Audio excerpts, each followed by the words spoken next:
Assalamu alaikum students. Today we will start our fourth chapter, and in fourth chapter we will discuss in detail about Muhammad al-Mahdi and Musa al-Hadi, two next consecutive caliphs of Abbasid Caliphate in the same chapter, chapter number 4.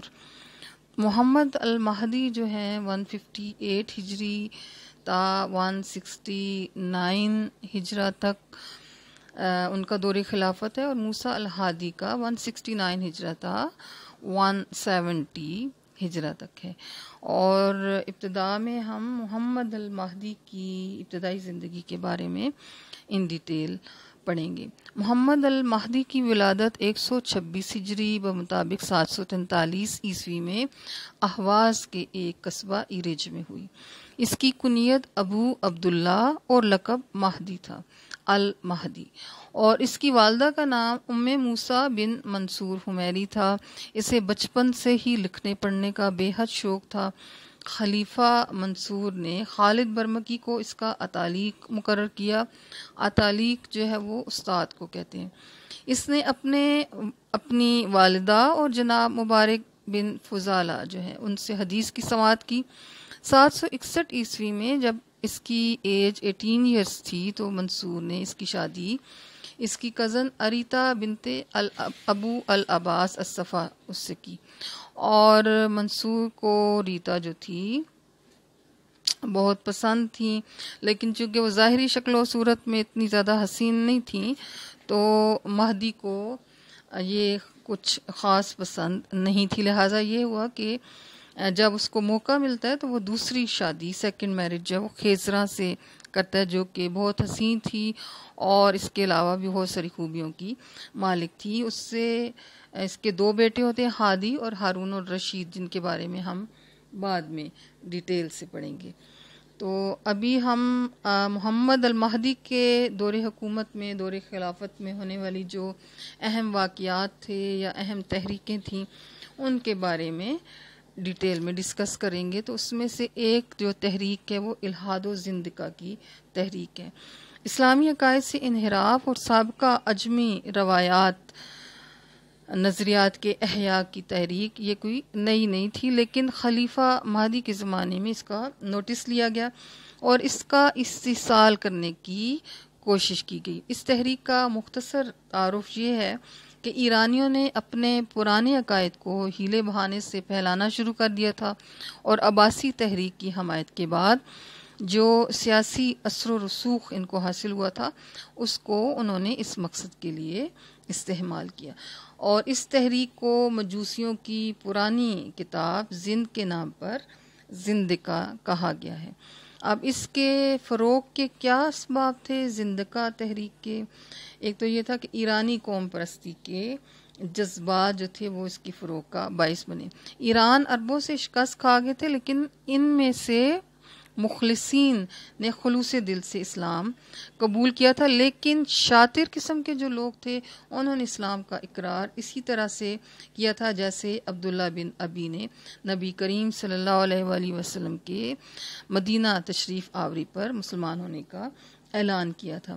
انہوں نے اسلام کی تعلیمات اور بنیادی عقائد پر تنقید اور fashion کے طور پر ان کا مذاق اڑانے کی روش اختیار کر رکھی تھی، اور وہ ایرانی قوم پرستی کی تحریک شعوبیت کے علمبردار تھے اور عربیت کے خاتمے کے نعرے لگاتے تھے. اس کے علاوہ بنو امیہ کی جو پالیسیز تھیں وہ بھی اس کے فروغ کا باعث بنی کہ بنو امیہ نے اجمیوں کو ناقابل اعتماد قرار دے کر انہیں اعلیٰ عہدوں سے دور رکھا. اس سے ایرانی قوم پرستوں کو عربوں کے خلاف نفرت پیدا کرنے کا موقع مل گیا، اور نو مسلموں سے جزیہ وصول کرنے اور ذمیوں کے ساتھ بدسلوکی کی مثالوں نے پروپیگنڈا کا مواد فراہم کیا. عباسی تحریک کی اٹھان خراسان اور فارس سے ہوئی تھی، اس لیے اس میں اجمیت کا رنگ غالب تھا. ابو مسلم خراسانی کو امام ابراہیم کی یہ ہدایت تھی کہ کسی عربی بولنے والے کو زندہ نہ چھوڑنا. اجمیت کے احیاء کی حوصلہ افزائی کی واضح نشاندہی کرتی ہے. یہ ہدایت، اور تحریک کے نتیجہ کے طور پر جو انقلاب آیا اس میں اعلیٰ عہدوں پر وہ لوگ فائز ہوئے جو ایرانی کلچر کے احیاء کے حامی تھے۔ ابو مسلم خراسانی ہو یا برمکی وزراء، سب کے رجحانات اجمیت کے احیاء کی طرف راغب تھے۔ اجمی وزراء اور اراکین حکومت کی سرپرستی جو تھی، آفیشیل پیٹرونیج، اس کی وجہ سے بھی الحاد و زندقہ کی تحریک کو فروغ ملا۔ عباسی خلافت کے اجمی وزراء، اہل دربار اور برسر اقتدار مجوسی اور ایرانی طبقہ نے عوامی سطح پر الحاد و زندقہ کا فتنہ جس طرح پھیلانے کی کوشش کی اور سرکاری سرپرستی میں اسلام کی جس طرح تضحیق کی جانے لگی، اس کی طرف اشارہ کرتے ہوئے جو مشہور مورخ ہے الجاحظ، وہ لکھتا ہے کہ یہ کاتب یعنی کہ حکومتی سیکریٹری جو ہیں قرآن پر اعتراض کرتے ہوئے اسے نعوذ باللہ تناقض کا شکار قرار دیتے ہیں، یعنی کہ اس میں خامیاں بیان کرتے ہیں، اس میں نقص بیان کرتے ہیں۔ یہ لوگ حدیث کے بارے میں شکوک و شبہات اور وسوسے پیدا کرتے ہیں، صحابہ رضی اللہ تعالیٰ عنہ کے محاسن بیان کرتے ہوئے تذبذب کا شکار ہوتے ہیں، اسلامی قاضیوں، درویشوں اور علماء مثلا حضرت حسن بصری اور امام شعبی کا ذکر آتے ہی ان پر اعتراضات کرتے ہیں، ان پہ آبجیکشنز لگاتے ہیں۔ لیکن جب آتش پرست بادشاہوں اور شیر اور نوشیروان کا ذکر آتا ہے تو ان کی سیاست اور تدبر کی تعریف میں زمین و آسمان کے قلابے ملاتے ہیں۔ الجاحظ نے ان وزراء اور اکابرین اور فوجی رہنماؤں کی جو ایکٹیویٹیز تھیں وہ بیان کرتے ہوئے مزید لکھا کہ یہ لوگ دراصل زندیقوں اور ملحدوں کی حوصلہ افزائی کرتے ہیں۔ الجاحظ کو اس بات کا بھی یقین تھا کہ ایسے لوگ جن کے دلوں میں اسلام کے خلاف شکوک پائے جاتے ہیں، ان کے اندر یہ بیماری شعوبیت یعنی کہ ایرانی قوم پرستی کی راہ سے آتی ہے۔ وہ اسلام سے بیزار ہیں کیونکہ عرب اسے لائے ہیں، لہٰذا یہ کہنا درست ہوگا کہ اسلام کے خلاف عام بیزاری پیدا کرنے اور مسلم معاشرہ میں عقائد کی گڑبڑ پیدا کرنے میں ان حکومتی اجمی کارندوں نے بڑی سرگرمی دکھائی، اور الحاد و زندقہ کی تحریک پھیلانے میں بھی یہ بہت جو ہے وہ ان کا میجر رول رہا ہے، بہت یہ سرگرم رہے۔ ایک اور وجہ جو کہ اس کے پھیلنے کی تھی، اس کے فروغ کی، وہ یہ تھی کہ ان کے نظریات بہت لبرل اور بہت پرکشش تھے، اور یہ تحریک جو تھی محض عقائد تک محدود نہ تھی بلکہ اباحت پسندی اس کا مطلوب تھا، اور اخلاقی حدود سے آزادی، اسلام میں جو لمٹس مقرر کی گئی ہیں، حدود مقرر کیے گئے، وہ ان سے آزادی کی ان کے نظریات تھے۔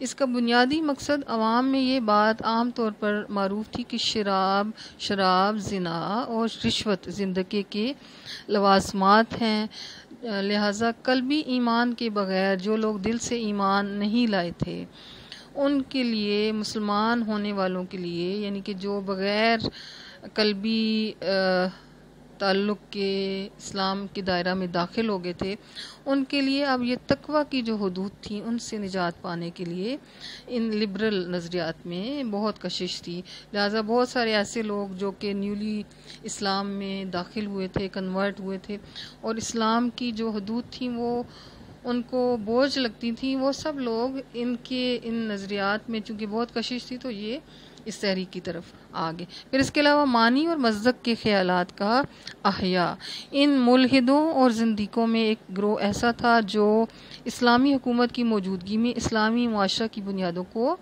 منہدم کرنے اور اس کی جگہ معنی، زرتشت اور مصدق کے کافرانہ اور اشتراکی نظریات کے احیاء کے لیے کوشاں تھے۔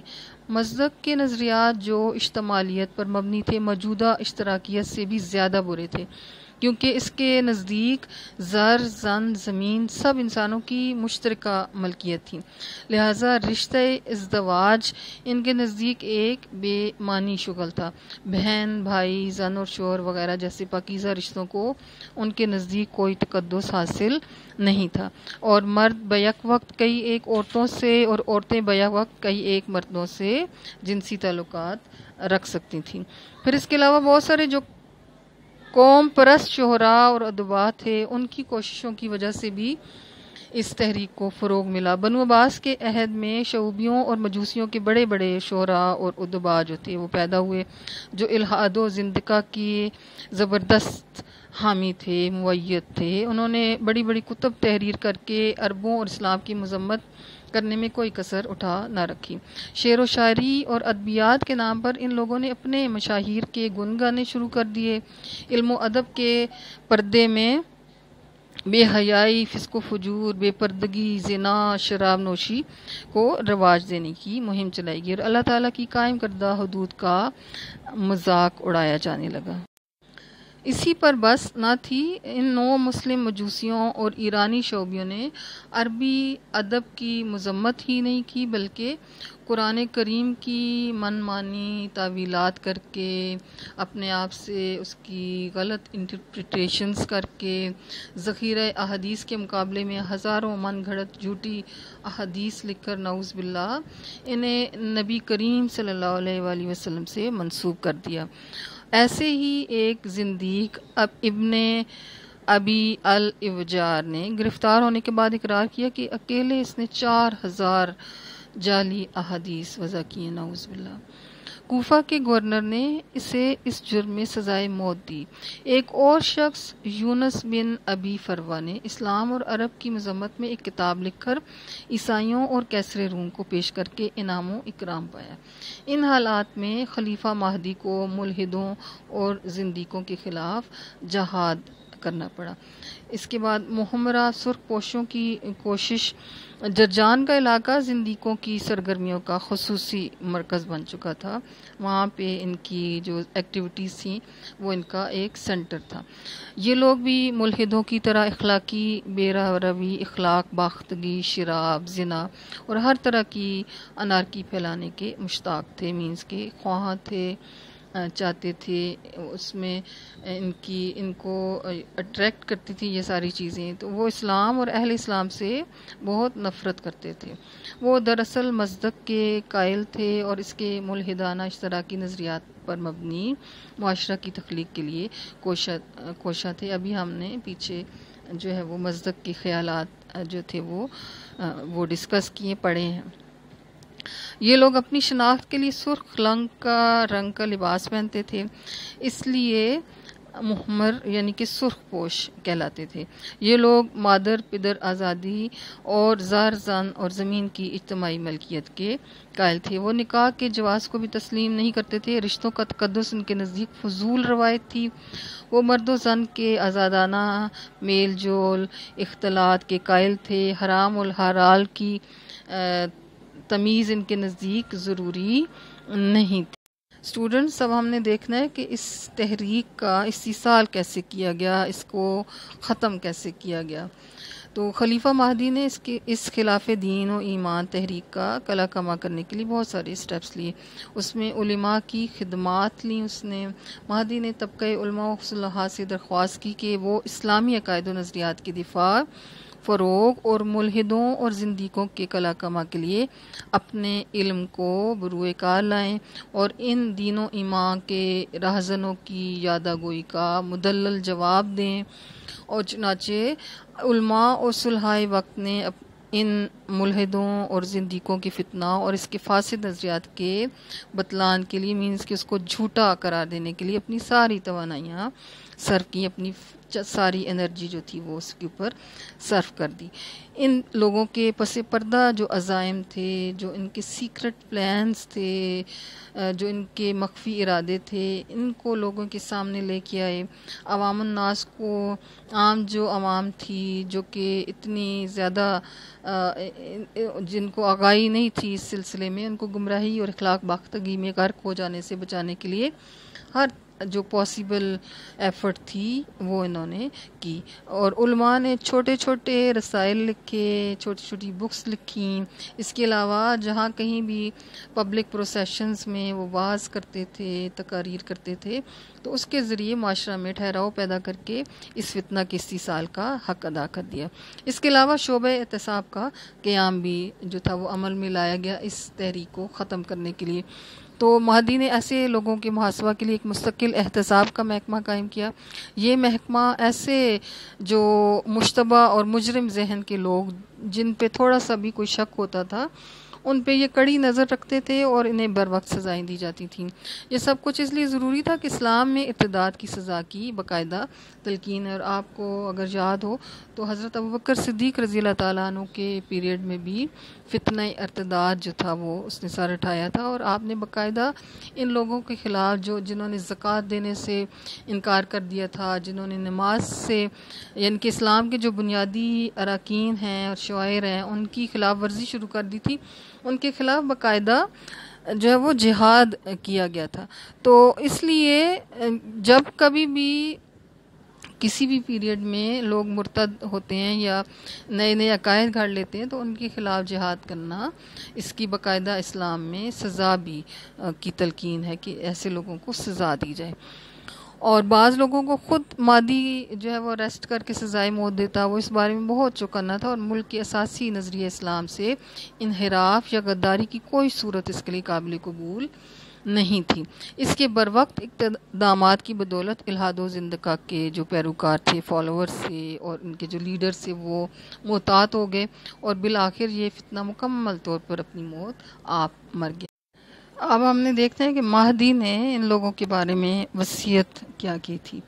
خلیفہ مہدی کو اس فتنہ عظیمہ کے اثرات اور اس قدر احساس تھا کہ اس کا اندازہ اس کی وصیت سے لگا سکتے ہیں، جس میں وہ اپنے جانشین کو مخاطب کرتے ہوئے تحریر کرتا ہے کہ اگر یہ حکومت میرے بعد تمہارے ہاتھ میں آئی تو مانی یہ جو زرتشوں کا پیغمبر تھا اس کے پیروکاروں کا استحصال کرنے میں کوئی دقیقہ اٹھا نہ رکھنا، مینس کہ ہر طرح کی پاسبل کوشش جو ہے وہ کرنا. یہ لوگ اولاً یعنی کہ سٹارٹ میں عوام کو ظاہراً بھلائیوں کی طرف بلاتے ہیں، مثلاً فواہش سے اجتناب، دنیا میں زہد اور آخرت کے لیے عمل کی تلقین کرتے ہوئے لوگوں کو یہ تاکید کرتے ہیں کہ وہ گوشت نہ کھائیں، پانی کے نزدیک نہ پھٹکیں، غسل نہ کریں، کسی جانور کو ہلاک نہ کریں، گویا ذبیحہ نہ کھائیں. پھر انہیں ایک خدا کی بجائے دو خداؤں پر ایمان کی طرف لے جاتے ہیں، اور آخر کار بہنوں اور بیٹیوں سے نکاح بھی جائز قرار دیتے ہیں، پیشاب سے غسل حرام قرار دیتے ہیں نعوذ باللہ، اور بچوں کو اغوا کرتے ہیں تاکہ انہیں ضلالت پر پرورش کر سکیں. تو مہدی نے اپنے جانشین کو یہ جو ہے وہ وصیت باقاعدہ کی تھی کہ اس طرح کے کسی طرح کے جو گروہ ہے یا لوگ ہیں ان کو اگر وہ ان کو پاؤ تو ان کا استحصال کرو، ان کا خاتمہ کرو، ان کے خلاف ہر طرح کی کوشش کرو.